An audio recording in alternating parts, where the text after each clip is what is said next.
Out of the dark forest, I was hitchhiking from Liège, Germany, to Paris. He was a French man, a somewhat dirty and unshaven driver, small and shabby. He agreed to give me a ride in his car, a ride with him to Paris where I needed to pick up. My paintings were from an exhibition I had there. It was October, I was 30 years old, and he seemed about the same age. He spoke broken English, I spoke no French at all. I really didn't have a clue who this guy was. The day was mild, sunny, and blue. It was a warm and comfortable French day, a great day to hitchhike. It was around 4:30 p.m. when I met him at a gas station somewhere in France. I hopped into his little old car, happy to have scored a ride. We drove off to Paris on the main highway. After some small talk, mainly about where I'm from, he reached over my lap and opened the glove compartment. He pulled out what looked like a bunch of passports. They were passports. He handed me all four. The first was a pretty girl who was his girlfriend and had died falling off the back of his motorcycle, he said. The second was a girlfriend who had died in a car crash. He told me the third girlfriend died from a brain tumor and the fourth fell off a horse. He said, "I'm such an unlucky man." I agreed he was unlucky. The uneasiness started then and only grew as the miles rolled on. He was in possession of 4 young women's passports. Soon after showing me the passports, the man said he wanted to take a shortcut to Paris. It wasn't really a question to me. Excellent, I thought, get me out of here ASAP. I assumed we would cut through some charming French villages on secondary roads, past houses and farms, but no. Instead, we turned off onto an implausible dirt road off the main highway. Oh, I thought. Not good, but I kept silent. Why we keep quiet is a mystery, perhaps because of our dumb manners. At first, the road was out in the open through a field. We rolled over the typically vivid green French hillside until we finally reached the oncoming heavy woods. The road narrowed. It grew instantly darker as we entered the forest. The interior of the forest was creepy. The woods looked like the perfect place to hide something. I still found the woods beautiful and dreadful. It was at this point that my French driver shouted in broken English, "I don't want to speak English anymore." This was definitely not a request. Then silence, uncomfortable silence in the darkening forest. I started to feel a small trickle of adrenaline in my body. My fight-or-flight instinct was warming up. Communication had now officially ended, just silence. I pondered this because I knew I would surely have questions as we would get deeper and deeper into the thickening woods. I knew, though, that I wouldn't ask anything. Nothing. It was now 5 p.m., and the sun was fading fast. The woods grew darker. The driver seemed so tense, and I could tell he was in deep thought. I noticed his lips moving almost imperceptibly. They were rigid, snake-like. I myself had moved my hand to the car door handle, a movement I'm sure could not have been missed. The car was slowing down. It did not say a word. Was I going to die now? Did he have a gun? All these questions ran through my head. My life was now surreal. This was not my plan. Maybe I communicated with my captor in some secret way. Maybe I gave off some kind of male pheromone perceptible only to men. Facing off, I possessed my own rage issues, and I was not going down without a fight. That I knew. There would be no begging or cries of mercy from me, not to this. I also had my own secret store of crazy. I was big and strong at that time, rode tough through my travels, and there's no substitute for my nothing-to-lose stare. That is all I gave him. Something very primitive transpired between us then. I think rather quickly, in a matter of seconds. It's a sort of inner calculus as to whether one can overcome, stop, or kill the other guy or not, and all its peripheral considerations, not the least blood, gore, strength, and alas, dying. I don't think these calculations are the same when a victim is small and scared, begging and weak. I think between those two uneven people, it just becomes bloodlust, power, panic, scratching, and doom. 5:12 p.m. The car was now moving really slow. I entered a very strange and new place in myself. I was transformed with very little preparation, transformed into a potential killer myself, maybe.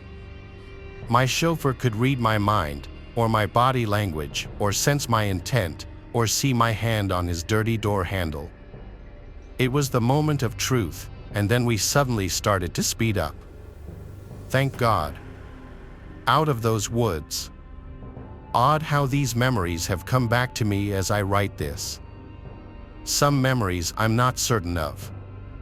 Like, did he say he had to hit one girlfriend with a shovel because she attacked him and would not be quiet and leave him in peace? Did he really explain the 2 backpacks on the back seat?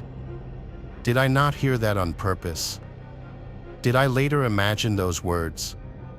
Did I see more passports in his glove box than the 4 he pulled out? Why didn't I say, "Stop the car," after the passport show?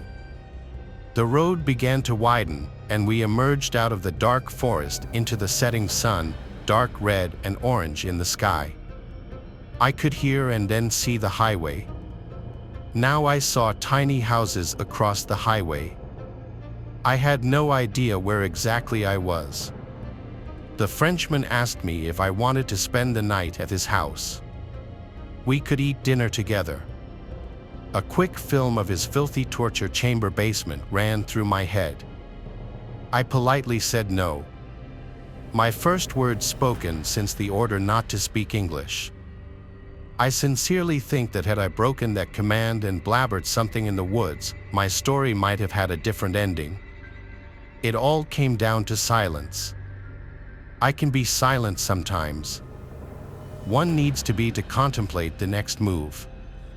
Maybe one of the faces in the passports may not have been able to spring over her nature and started to talk or beg with fear. Would that have fed the killer's darkness as evil? Who really knows? I got out at the side of the highway, and with night settling in, I watched him drive away. I never went to the police because I didn't speak French, and I thought maybe my imagination was just too damn active. I yelled something into the night sky, just wondering what the hell had just happened. It was fully dark now. I was exhausted after that little adventure and soon fell asleep on the side of the highway. The next morning, I was worried about what the new day would bring. I looked at my hands, wondering if I was still alive. Jump ahead 20 years, and I'm teaching a German business student English in a cafe on a boulevard in Liege, Germany. For whatever reason, we discussed the topic of hitchhiking, and I tell him my story. My student promptly whips out his smartphone and Googles French serial killers. Then he shows me pictures. There he was. I was shown a photo of serial killer Patrice Allegre. It was him, all those years ago, me and him on that strange ride. I had never forgotten his face. At that time, in 1990, there was a reported serial killer leaving bodies of girls on the French roadsides and highways. He was in the midst of his killing hobby back then. I had heard about a killer on the loose. My French girlfriend told me to be careful hitchhiking. I've often wondered if the murdered women, other men may have been buried in those woods we passed through slowly. I now wish I had gone to the police and have since subsequently tried. He's in jail, and they're not interested. Maybe I could have helped stop more murders back then. That's heavy on my soul. Since then, I've felt the dark light in my body. Maybe the souls of the girls escaped with me, desperate to get out of the forest.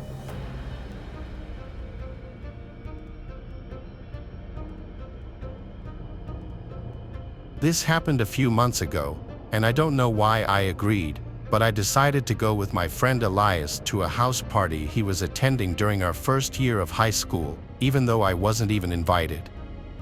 Elias was able to pull some strings, and I accepted the invitation knowing that I wouldn't be able to drive. I made the choice to go with Elias. When we arrived at the home late at night, Elias told me to leave my phone in the car. He explained that maybe I could lose it or someone I don't know could try and take it from me while I'm not looking. At first, I was confused. I simply nodded, and we got out of the car. I went with Elias into the home's backyard where the party was taking place. I glanced around the backyard and saw people engaging in various activities such as smoking, drinking, and possibly even doing drugs in small groups.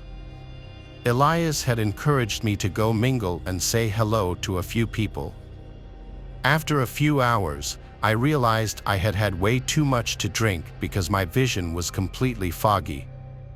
After getting closer to the house, I leaned against the wall to support myself. As I did so, I noticed the time on my watch indicated that it was either midnight or 1:30 in the morning. I knew it was time to leave, so I set out to find Elias. Despite my overwhelming need to collapse, I scanned the yard for him, but I was unable to locate him or see him. When I asked a few others if they'd seen Elias, they all said they had not. I decided to call Henry to find out where he was, so I reached inside my pocket to feel for my phone, but it wasn't there. I cursed myself in the back of my mind because I realized that I had left my phone in Elias's car. It had disappeared with him. I realized there was only one way to get home, which was walking. I remembered my house wasn't too far from this house, but the night was chilly because it was fall. I thought about just asking someone else to take me home, but I didn't know anyone else who could help, so I stuck with my idea of walking home in the darkness by myself. I then got to the road and started stumbling down the street. I knew I had too many drinks because I felt lightheaded and dizzy. A few minutes later, I made it to the main area of the street and kept walking. I lazily started thinking about a bunch of different things, like why did Elias decide to leave me alone at the party, or why I decided to listen to Elias's idiotic idea of leaving my phone in his car so I couldn't call him or anyone else. I started cursing myself for being so careless with my drinking and even getting drunk when I knew I shouldn't have done that. I stopped walking on the side of the road because I was getting tired and crossed my arms over my chest tightly to keep myself warm. Then I remembered something I could do, which was hitchhiking. I held out my arm and stuck out my thumb, hoping someone could see me. I watched as a couple of cars drove past me. They wouldn't stop. As minutes ticked by, I started feeling uneasy, thinking I would have to start walking again. It was past 1 o'clock in the morning, and there were a few cars driving past me, but no one was stopping because they either didn't notice me or didn't care. I hesitated and thought about walking home again, but I realized that in my drunken state, it would be too daunting. I was still holding out my thumb when a gray truck pulled up and stopped in front of me. I smiled as I stumbled towards the vehicle. The window rolled down, and an older-looking man with a beard asked me if I needed a ride. I told him yes and then told him where my house was before getting into the truck, feeling grateful for the ride. As we started driving down the road, the man began trying to make small talk with me, asking what happened to me. However, I was too disoriented to have an actual conversation with him, and the only things I could manage to say were low mumbling or just murmurs and groans. As we turned the corner onto my street away from the party, I started feeling uneasy for some reason. I couldn't shake the feeling that something was strange about this man. Suddenly, we drove past my house, and I told the man that we had just driven past it. I felt my gut telling me to get out, but I couldn't because I was too drunk to move. I was about to tell the man to let me out before we got too far away from my house when suddenly the man turned to me, and I noticed he had a sinister look on his face. "You know you shouldn't be drunk while you're hitchhiking because you'd make a very easy target," the man said, smirking darkly. The man reached over and started rubbing my leg. I didn't know what he was trying to do, but I knew it probably wasn't anything good. But before he could do anything else to me, we both heard a loud siren behind the car, and then a flashing red and blue light flooded the night. I realized it was the police, and I jumped for joy inside. The man panicked and stopped, unlocking the doors, which allowed me to jump out of the car. I ran as fast as I could, and the police officer rushed over to me. I told him the entire story about what happened to me. Unfortunately, nothing illegal happened per se at that point. The police officer told me that he was looking for someone in a gray truck who had apparently stolen something from a store. I'm not sure if it was the man who picked me up or someone else, but I was just glad the police officer stopped the car. A cop gave me a ride home, and I decided from then on I wouldn't get so drunk that I couldn't think straight. I now know the importance of being responsible and staying aware of my surroundings, even when having a good time.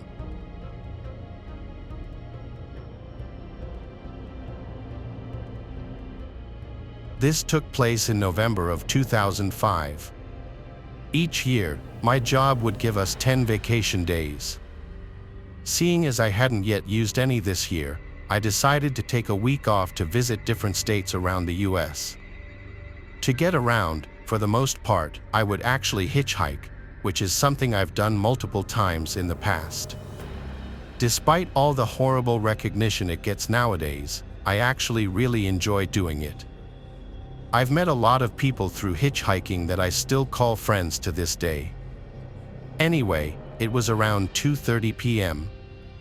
I was walking down the road giving the usual thumbs-up signal hitchhikers typically give.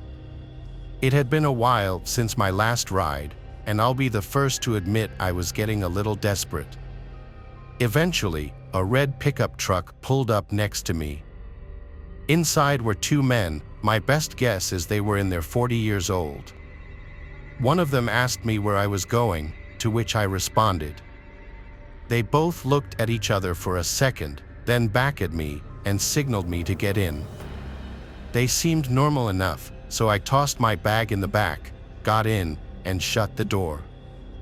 But I quickly realized the whole floor of the vehicle was completely covered in different types of bullets. Before I had time to even rethink my decision, we were already going 60 down the highway. I tried to engage in some small talk to ease the tension, and it actually sort of worked. But somehow, the topic landed on how one of the guys had just gotten out of prison for aggravated assault. A disturbingly short amount of time later, they started asking me how much money I had. This is when I started to realize I could be in some serious danger. Now, I had been hitchhiking for a couple of days by that point. I didn't look the best, so I tried to play it off that I was homeless and had no money whatsoever. This response was met with complete silence.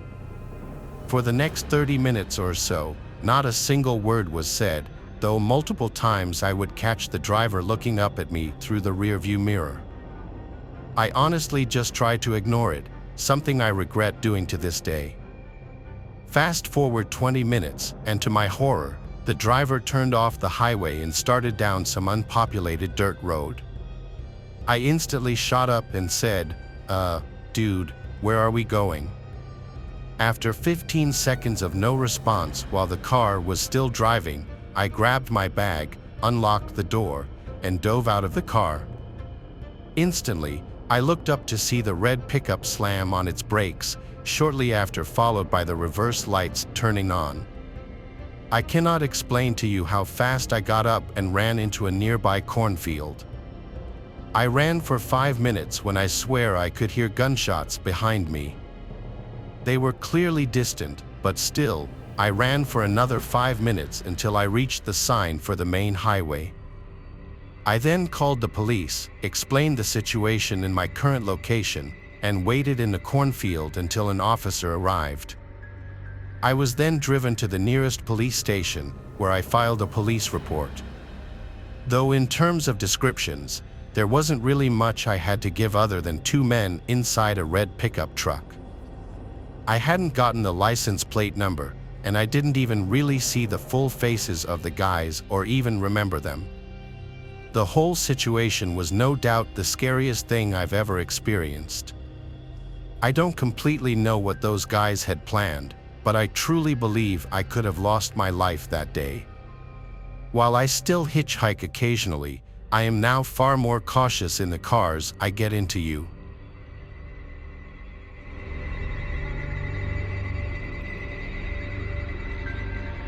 Thanks for watching the video. Subscribe to the channel and turn on notifications to watch the latest videos.